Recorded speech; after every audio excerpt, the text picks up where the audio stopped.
Session 463, Chapter 3, verse 135. والذين إذا فعلوا فاحشة أو ظلموا أنفسهم ذكروا الله فاستغفروا لذنوبهم ومن يغفر الذنوب إلا الله ولم يصروا على ما فعلوا وهم يعلمون. They are those who, upon committing an evil deed or wrongdoing themselves, remember God and seek forgiveness and do not knowingly persist in sin. Who forgives sins except God? Chapter 3, verse 135. In this verse, we continue with the characteristics of the people who will earn paradise. An evil deed means a major sin. Let's take the example of the archers in the Battle of Uhud, who left their positions against the Prophet's orders. It was a vile sin, but does it mean they abandoned their faith? No, they are Muslims who made mistakes, but are still within the folds of faith.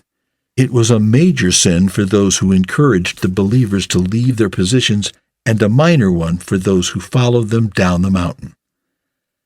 Take note of the accuracy of the Quranic expression about those who remember God and seek forgiveness. It helps us understand that the person who sins does so only when he or she forgets about God. Why? Because you would not dare to sin while thinking about standing before Allah to answer for your actions. Could you sin while visualizing the punishment of hellfire? Likewise, you would not neglect your prayer if you have paradise on your mind. As soon as you picture the wondrous rewards Allah prepared for the righteous, you would rush to do good.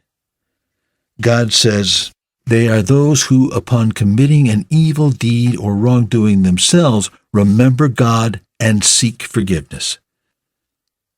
So, whoever repents has God present in his or her heart. The scholars differed over the meaning of the phrase evil deed, translated from the Arabic fahisha. Some say it means any major sin, while others believe that fahisha refers exclusively to adultery. We look to our beloved Muhammad for the answer. He, peace be upon him, said, "There is no major sin if you seek forgiveness, and there is no such thing as a minor sin if you insist and persist." The messenger of God teaches you not to disregard any sin and say, "This is not a big deal," because minor sins snowball into big problems if you make a habit out of them. Here we should ask, why did God say, "those who, upon committing an evil deed or wronging themselves"?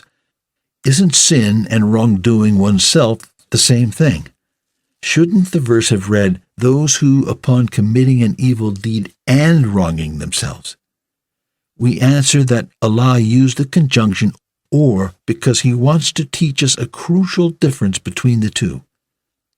Let's clarify. A person who commits an evil deed, such as adultery or theft, satisfies him or herself. The sexual lust is extinguished and the desire for the stolen item is satisfied.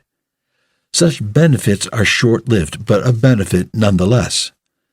Always remember that the price to pay for this fleeting benefit is an everlasting punishment in the hereafter. God says in verse 77 of chapter 4, "Little is the enjoyment in this world. The hereafter is far better for those who are mindful of God. You will not be wronged by as much as the fiber in a date pit." On the other hand, a person who wrongs him or herself commits a sin without gaining any benefit. For example, a man testifies in court and lies to save his boss. This man achieved nothing for himself except loading it with the terrible punishment of the hereafter. It is bad enough to sell your hereafter for worldly gain, but even worse to sell it for someone else's worldly gain. The verse continues, "Seek forgiveness and do not knowingly persist in sin.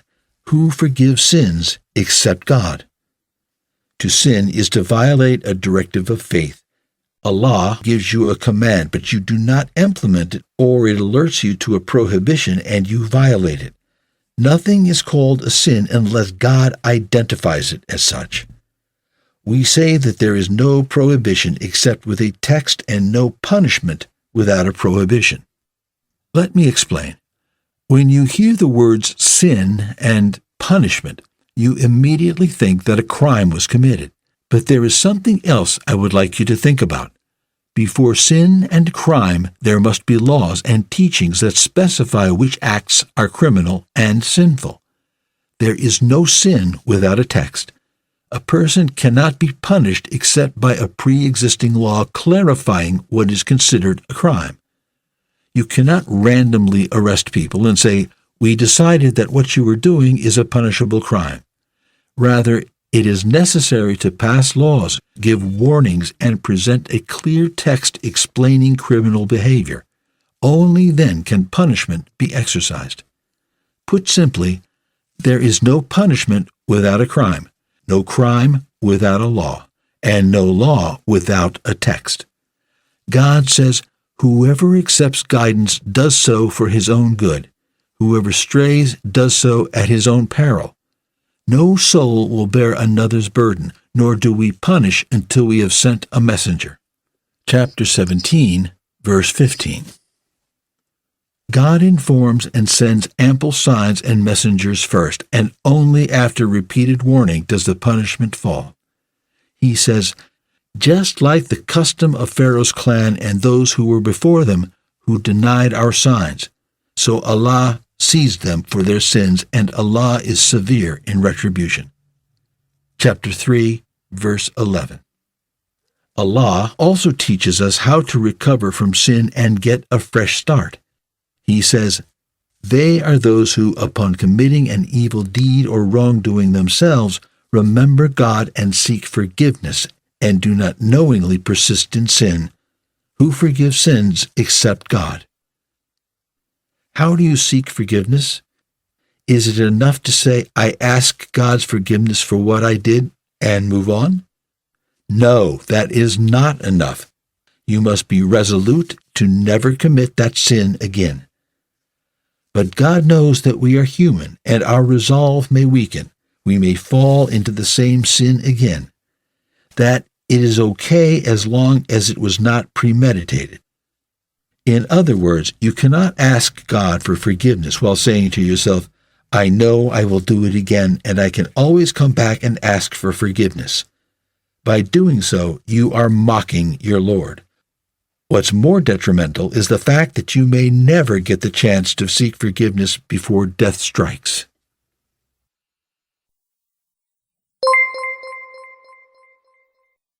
The Prophet, peace be upon him, said, "Convey my teachings to the people, even if it is only a single verse." Please take a moment to subscribe and to share with your family and friends. Visit us at www.QURANGARDEN.com.